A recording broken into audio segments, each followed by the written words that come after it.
Kurt, PBT Extra, and we got to start it off in Golden State, don't we? Steph Curry, 47 points on his birthday, and Draymond Green is back. This is the first time in 2.5 months. This is actually, let's back up. This is the first time in 2.5 years, right? We've seen all of them together at the same time. Over 1,000 days, yeah. Yeah, what did you think about the return of the dynasty? Did you notice how much joy was in Curry's game again? Like the second Draymond was back on the floor with him. Like, the stats from that game where he drops 47, he is 3 of 9 for 6 points when Draymond, like 20-something minutes when Draymond's off the floor. The 15 minutes Curry and Draymond were on the floor together, Curry was 13 of 16 for 41 points. Like, Draymond's ability to be that secondary playmaker, to move the ball, to find the right guy, it opens up Curry's game. It gets Thompson good looks. It's going to get Jordan Poole good looks. They just looked like they were having fun, and there was joy in their game again. I mean, did you watch them? They just looked like they were having fun again. That's the thing about, it's funny because we talk about, like, okay, is there room for fun in professional sports, or, like, specialization, all that stuff. But I love the Golden State Warriors. They play their best basketball when they are having fun, when it's loose, and they just play off each other. And it just feels like playground ball. It just feels like what at least me and my friends used to play, just like pick up basketball with our friends, like out on the court, play, until midnight, 1 a.m., just under the lights, in the neighborhood court, like that feeling. Or they capture that high school feeling of, let's go to the gym on a Saturday and just run, Yeah. We're watching that, but it's just at the highest level. So as a basketball fan, I'm grateful for the opportunity to watch this again. It reminds me of being just like the pure delight and joy of youth, but at the highest level, just masters. I will say, though, does this mean that they're championship contenders? That is an interesting question when you look at the way the West is stacking up. And I got to go to you. You're the expert. What do you think? I think so, if they can reach that potential. I think, for me, their ceiling, the Warriors' highs, if this clicks, and I don't expect, by the way, all NBA vintage Klay Thompson. It's a little better than we're seeing. He looks a little better every game. I think he'll get better through the playoffs, especially because they're not playing every day and the travel lessens a little. But he's not going to be that guy for a little while. Even so, I think they can get there with the emergence of Jordan Poole, with the emergence of Andrew Wiggins and Kevon Looney in the paint and stuff. Like, they've got options now. Kerr's got options. That Jordan Poole, Klay Thompson, Steph Curry threesome, that small quote unquote backcourt. I mean, they're not Thompson's 6'7". They're not that small, but that small one, they're like, limited small sample size theater here, but they're like a plus 37 net rating when they're on the floor together. Like, they just make things happen. That it's hard to guard. I think their highs are higher than Phoenix. But the thing is this, I know how good Phoenix is going to be, and it's going to be ridiculous, right? They're going to be up here. The Warriors can clear that bar in theory, but can they do it 4 games out of 7? Can they be as consistent as I know the Suns are going to be with Chris Paul back? I'm not convinced of that, but I think you have to think of them as contenders, don't you? Absolutely. Right now they're sitting at number 3 in the Western Conference, behind the Suns and Grizzlies. We mentioned the Grizzlies. I think this is a game of peaking, right? And I think the Suns understand this beautifully. They just went to the finals last year. Right. They understand the scope of the season with this group. Then that's the important thing. How do you play the regular season plus the grind through playoffs with your team? So the Suns understand that. They have the roadmap. The Warriors understand that. They have the roadmap for a decade and a lot of success, right? And now that the core is back, and now everyone else who hasn't been brought to that finals, brought to the game 7 of the NBA finals, they can rely on that core leadership. The Grizzlies don't have that, right? So they're figuring it out on the fly. We saw how the Suns tried to figure it out on the fly, and it didn't result in a championship. So from my perspective, the Grizzlies will drop out. It'll be one of those really important, like, learning lessons where, hey, now we have notches on our belt. We have the scars to prove it. We know what it takes to get to that next level. Next time you see us, we mean business. And I think Warriors and Suns is going to be a race. It's going to be a race between them. I agree. So next up, I am so thrilled to bring your attention to San Antonio, my hometown, to the 12th spot in the Western Conference. But what a wonderful time it is in San Antonio, because Coach Pop made history recently, becoming the all-time winningest coach in NBA history. And I want to just bring this up to you. First and foremost, what is the current state of affairs in San Antonio with this team? And then secondly, what do you think about a post-Pop San Antonio? First off, what I loved most about this was Pop trying to deflect the attention that just was not going to go away with him winning the award, kind of just being uncomfortable with it. And I love the fact that when you heard the tributes from Manu Ginobili and Tony Parker and I mean, players big and famous and not big and famous who played there, it was all about the person, right? It was all about the life lessons and guiding them, and not, oh, remember he drew up that play for me in the corner. Like, it wasn't that, right? It wasn't even the championships. It was the personal stuff. And I think that just speaks to Popovich as the person. Look, that's a good developing team. Obviously, DeJounte Murray, man, all-star, legitimate. That is still an organization and a coach who knows how to develop talent. And, we'll see whether he comes back for another year or not. You hear mixed things around the league. Ultimately, Popovich gets to decide when Popovich retires, right? Like, so it's his call. But I don't think they leave the family, right? Like, you grew up close to this. I can't see them hiring outside the family tree. And I don't know who that's going to be. There's like Monty Williams isn't leaving Phoenix, and Mike Budenholzer isn't leaving, Milwaukee to come back. But there are very good coaches out of the Popovich tree, and I don't think they leave the family. It's so interesting you say the tree. I think about for great men, men that we admire, they very much are like trees, right? And like they provide so much shade for so many people, both in the organization and in the community. And growing up in San Antonio, Coach Pop has meant so much to me and my family, and to like everyone I know. So it's so amazing to see him get this #1 spot, and what an unbelievable honor. Congratulations, Coach. And then with regard to his legacy in basketball terms, I mean, you mentioned two coaches there. One won a championship, and the other one was in the finals, right? So, and those are just a couple of the people who learned under him and grew up in the shade of Coach Pop's tree. So I think when you think about any team in the league, any team in professional sports, really, that has succession, like who's going to be the next one, in my mind, Duke and San Antonio are the ones you should not worry about. Like Coach K, Coach Shire, it's good, and whoever Coach Pop chooses, I'm pretty sure it will be good, considering just the wealth of accomplishments there. Yeah, and I don't think the organization changes, right? They're still going to be trying to find guys like DeJounte Murray, and before that, Kawhi Leonard wasn't a top pick. There were a couple of top picks that got them there, but they were so great at finding the Tony Parkers and Manu Ginobilis and Kawhi Leonards and other players down the list. That's still going to be the ethos of the organization. Yes, and this is interesting because remember Kawhi, you mentioned Kawhi. I mean, one of the best players of our generation, right? Kawhi is so talented, but he was slept on when he was playing in college.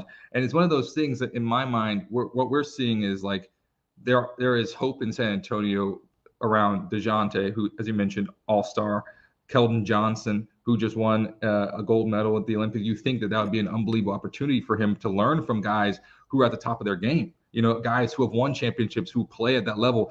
I think the Olympics in that regard is an amazing opportunity it's almost like a ride along, like an apprenticeship for a young player. It's like, hey, this is how you become a champion. Like you learn from the best in the world at what they do. So I think from that experience could be invaluable for Keldon. And we haven't seen that leaping emergent effect that I would assume after spending that much time around that much greatness. I thought there would be a quicker uptake on that. But DeJounte Murray has filled in that space. So I think that if they both click, the future could be very interesting in San Antonio. Yeah, there's some good players there. Next up, I want to ask you about the play-in tourney. This is one of my most, I would say, favorite developments in the NBA, just because it adds so much drama, coming into playoff, which is enough drama as it is, right? So let's be real here. Which teams could cause trouble, and which big names do you expect to see in the play-in? Well, we're going to see a ton of big names, right? Like, first off, the two teams that we all kind of thought might play in the finals, right? Before the season, we're like, that Brooklyn-LA final, man, and they're going to love it. Yeah, they're both in the play-in, right? LeBron James, Anthony Davis, Kevin Durant, Kyrie Irving, they're going to go through the play-in. Brooklyn, I mean, it just seems obvious, but they are a real problem. And it's, by the way, worth watching. Look, they're the 8th seed. Let's say they're going to win their play-in tournament and then their first game, and be what in effect is the 7 seed in the East. If you're the 2 seed, and Philadelphia is battling for this right now, Milwaukee's battling for this right now behind Miami, I might rather be the 3 seed and get Cleveland in the first round than have to deal with Kevin Durant. So that could be some interesting jockeying to watch over the final weeks of the season. There might not be this drive for the 2 seed like everybody thinks. The other out west, by the way, Karl-Anthony Towns, who has just been on fire and put up 60 the other night. And Minnesota's a good team. Like they are not. I don't know that they're going to win a round against the Warriors or the Grizzlies would be interesting. Like if they come out as the 7 seed, but they're good. Karl-Anthony Towns is good. D'Angelo Russell has settled into a role. Anthony Edwards still is just a trampoline, man. He just jumps out of the gym. He's incredible. Like that's become a nice team if they can get Jaden McDaniels back from the sprained ankle, because he's key to their defense. There's just a lot of talent in the play-in this year. I can't wait. We saw John Morant come out just at that moment. Yeah. One of the best games that I've seen. I was like, man, this is unbelievable, the drama. So if you're going to tell me there's a Timberwolves-esque type of moment there, oh, yeah, I cannot wait to see that. I want to also bring out another opportunity for star making as March Madness, one of my other favorite tournaments of the year. And March Madness, to me, Kurt, is interesting the first few rounds, and then after the Elite Eight, if your team's not in it, it's kind of but up through the Elite Eight, the Sweet 16, anything could happen. So I love to hear your perspective. Who are you looking for? Are there any people that could show up in a PBT mock draft, or what generally are you looking for?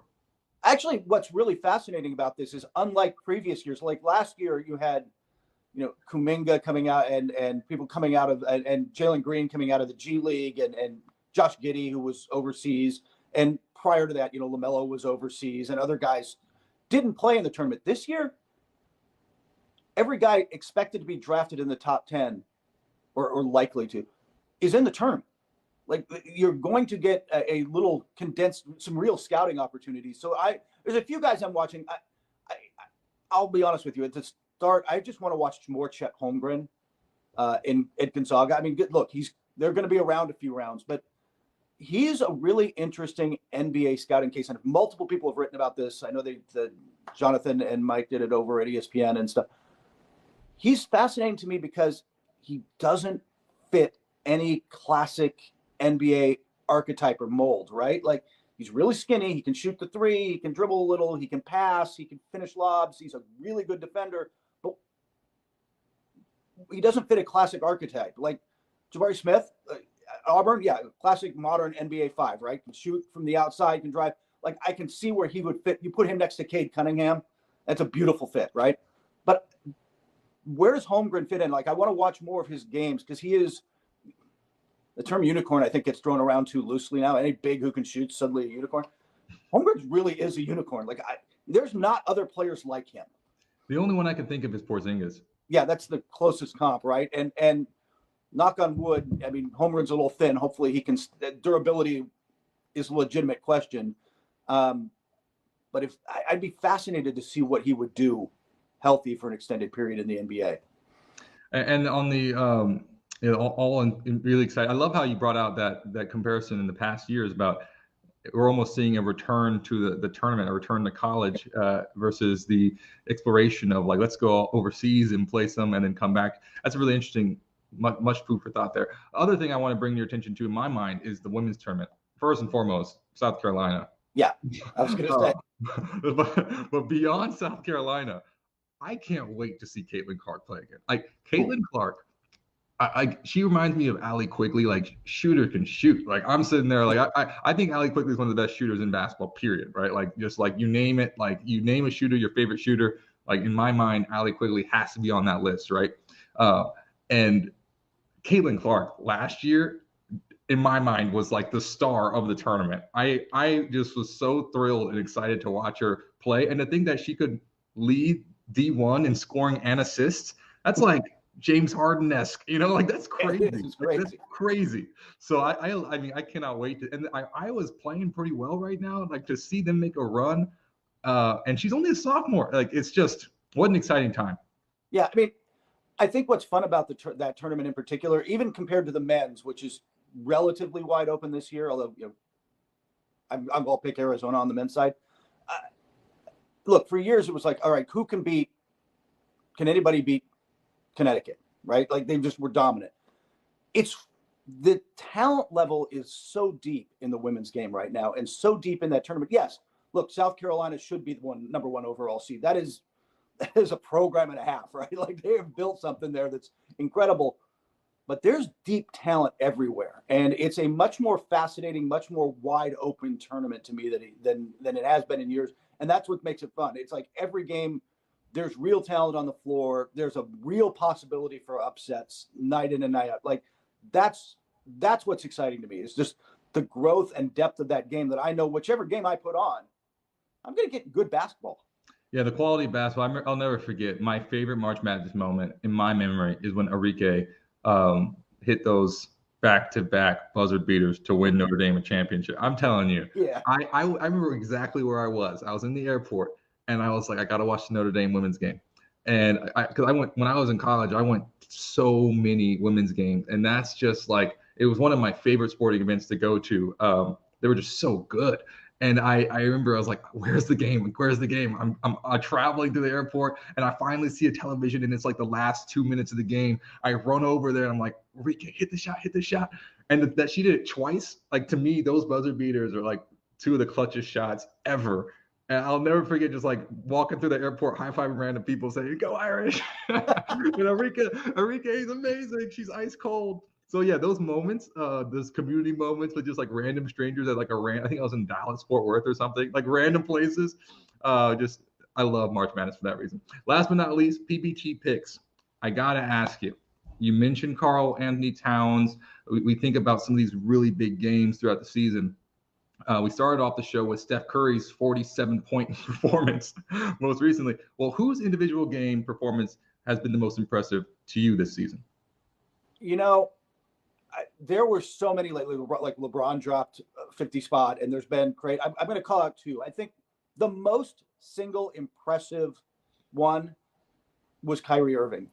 Just the other night, just when he gets going, there's just nothing. It is natural for him, right? It's not like he didn't work on his craft. I don't want to say that, but he has a natural flow to his game when it's clicking like that. That's just artist. He kind of calls himself that, but I think it really is true in the sense that it's not studied, it's not practiced, it's just smooth and beautiful. And when he got rolling like that, it was just ridiculous. And with everything else going on around Kyrie Irving and all the questions about Brooklyn, you get reminded just why he's still getting paid and why that much and how important he is, because that guy just takes over a game and it's amazing. So he's there. And by the way, the other guy who gets left off this list, and Kennedy, our producer, is about to roll her eyes. I'm just warning you now.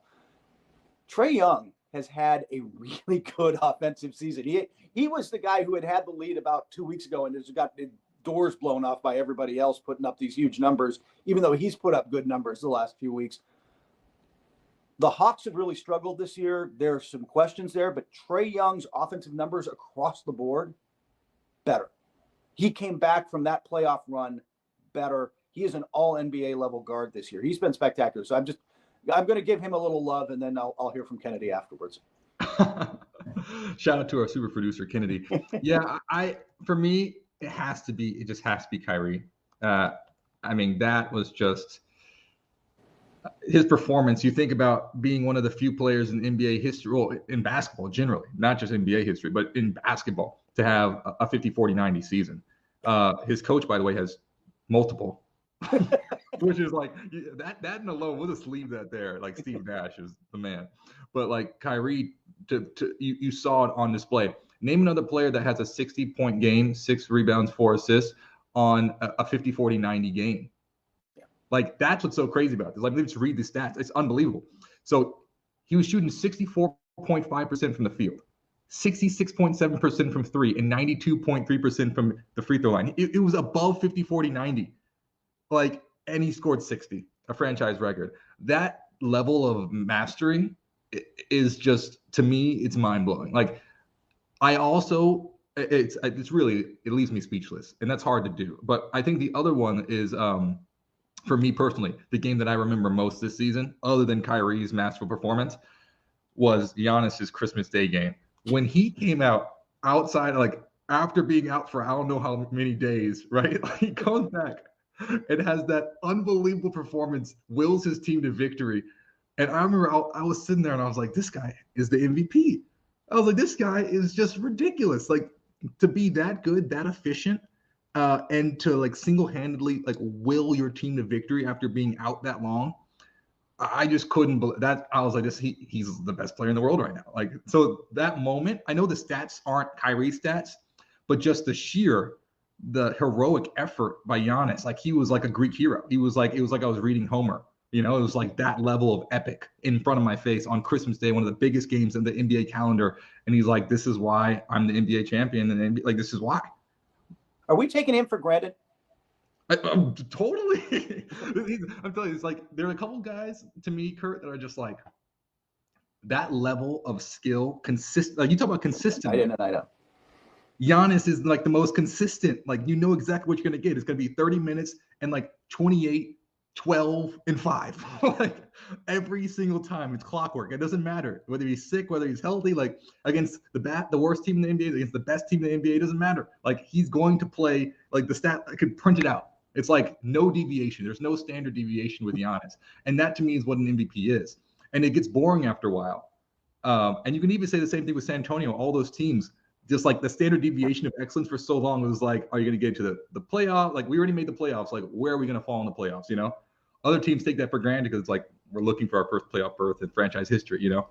So I just think that level of consistency is what makes someone excellent. And Giannis gets that. And that's why, to me, that Christmas Day performance was just like a cherry on top. I was like, this guy is, and he's like 27. Another decade of that. Like, how blessed are we?